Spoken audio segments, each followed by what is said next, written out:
Right, here I've got an A3 printer. It's the HP K7100. It's an A3 printer. A couple of requests for the bigger ones, so that's what I'm going to do. I'm going to put a CIS onto this, and it is harder than the normal setup, but at the same time easily done. Just ignore anything else that's lying around. You've got your printer there, you've got your CIS. Anything else on the left hand side, it's just spare parts, experimentation and everything. I just haven't had time to clean up this morning. Right, we've got the printer ready, and off camera I've done this. I've put this on, which will obviously come with a kit. The CIS is already ready with the 4 air filters in. You take the small bung out the top and you put the air filter in the top there. It'll come with that much ink in it, but you will get extra bottles as well. I would suggest that straight away you fill it up to about there and never let it go below 15mm, because it will get air in the system. But I put that much in so it doesn't leak in transit. And I put this clip on here. If you see this, it just undoes. I'll try and do it with one hand yet. It just undoes. I've already put that in place. That's to hold this piping here. So you've got that clip there and that clip there. I've done my own video already, so you're ready. The CIS is in place. What we've got to do is put the CIS in. Now I've got the printer switched on. It won't start flying around everywhere and hurting your hand. It's switched on. Obviously no cartridges in there. So what we're going to do by hand is push the carriage across to the left there. That is so we can put these cartridges, feed them under here and through. I'll just turn it that tiny bit, yeah, and you got them through, so it's under that bar there. Right, so we've got it through here. Then what we've got to do by hand is push that across to the right. Now HP have got these clips on, and you would think that it's impossible to do it. It is a little bit harder, but it's not as hard as they think it would be. What we have to do is lift the clips up, ready to put the cartridges in. Now what I've done here, I've moved the camera and I've also put a lighting to place here so you can see in here better. Now under here there is a little clip that pushes the cartridge back with a spring on it. Now there's one on each one. Now if you just put your cartridges in and push, it will trap. So you've got to be careful what you do here. And what you have to do is put your cartridges in as normal, but don't click them back. Like this. Right, don't click them right back. What you have to do is watch at the back where that little clip comes down here, and just push your cartridge forward a little bit so that that hinge or that little clip there catches your cartridge. And there's a little, you can't see it very well on the video, but there's a little groove in there, and that will actually go over the yellow. Then it will push the cartridge back and allow you to do the piping. I've got that bit twisted there, just pull it through. And now on the left hand side there is a little groove, you can't help but see it. Put your piping in the groove and click it down. Now that's got the colour in. You do the same with the black. Don't push it right back, just pull it forward a bit until that little catch catches the bit that sticks up on the cartridge, then push it down and it'll click in, and those cartridges are in place. And what I'm going to do, I'm going to move the video round here, and you see this is where the black piping is going through. There's a little groove there that will fit, and here, anywhere here, see if I can get in there, yeah, that's where the whole lot of piping in and the colours go up like that. So they do fit in, but you have to be a bit more careful and use your head a bit.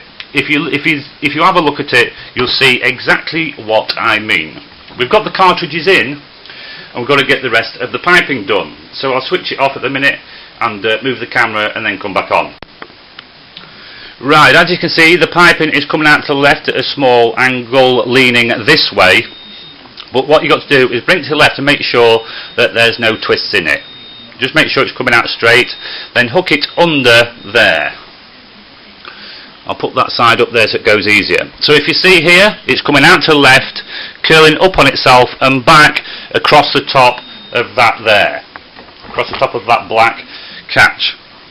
And this little thing comes with the catch, that one there, look. And all you do, hold the piping in place. This will fit in to any two holes. And there, we've got the piping in place. You can clip it on there. I'll just move that light over so you can see it clearer. Can you see that? That's in place. And then we come across to the left, straight across, and into this one, and click that into place. So that's going to hold the piping in place. If you look at that now, that's coming from there all the way across, under, and across to the cartridges. Obviously you don't want this too tight under here, but again you don't want it too loose. That's about the correct one there. I'm just going to move that up to the top of the clip. That's about the right position for it there. Get some light onto it, and if you can watch that there. Let's get into it a bit better. Right, I'm sure you can see all that. That's how it goes. Then all we've got to do now is see if the cartridges actually.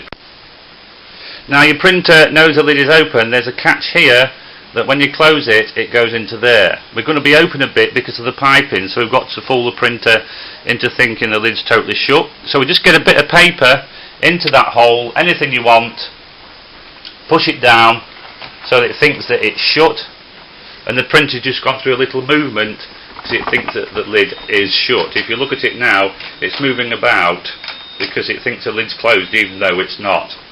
These bits of tape, by the way, I mean, you've got one there, you've got them around here. It's only because it's a brand new printer. Somebody's actually bought this. I'm setting it up and giving them the video as part of the deal. So don't take any notice of the bits of tape. They're only there because it's brand new. Right, so we've got it all in. Let's see if it prints. Well, as you can see, I've got A4 paper in here, but it goes up to there with A3. But we're okay printing on A4. We just know that it prints with this in, and it goes left to right. So I'll go to the computer and click on print, and we should start printing on here pretty quick. There you go, it's moved straight away. As you see, it's gone across to the left as far as it will go, so we know that's okay. Just pulling the paper through, and we've got it on a really quick print here. Not because, well, the only reason is because so that it doesn't take a long time printing on the video. You haven't got to stop there watching video all the time, just watching it print. But you can see there, it's bringing them out. I've done the 4 colours. There you go, it's printed all 4. So that was pretty quick, that print. It's still going through its normal procedure, look, and it's across to the right, and it's ready to print again. You've obviously got the different properties that you can print on. You can go fast or best quality and things like that. So you can see that it actually prints. We've got it all set up. That's how to do the K7100. I'm now just going to put this light away and show you or remind you of a couple of things. You have that set up. It must be the same height as the printer. Don't have it higher, because if you do, gravity takes over and floods these here. So same height. If you can't put it on the same height, don't buy it. Take the small plugs out and put your air vents in, all 4. That's important. This clips on. It's going across, curling under on itself and going back to the cartridges. Make sure there's no twists. That's important. And you've got your piece of paper in there to make it think the lid is closed. You can actually close the lid and carry on printing. Actually, while I'm talking to you now, I'll tell it to print again with the lid down, but it is obviously up that tiny bit here. So it thinks that the lid's down, so it'll carry on printing. There you go, it's printing with the lid almost down. You will need that piece of paper though, because of these pipings here, it doesn't go down totally, so you're going to need that piece of paper or something in that there to make it think. There you go, look at that, it's printing perfectly with the lid down. A3, A4, it's up to you. And just one final thing, when they come across in here, don't put your cartridges right back to start with. Put them in, look underneath, and you'll see a catch about here and here. It actually pushes the cartridge back and holds them. Don't push them right back. Just slowly put them in until you can see the catch touches that back bit that sticks up, then push it back and it will work perfectly just like it is now. That's about it. Thanks for watching.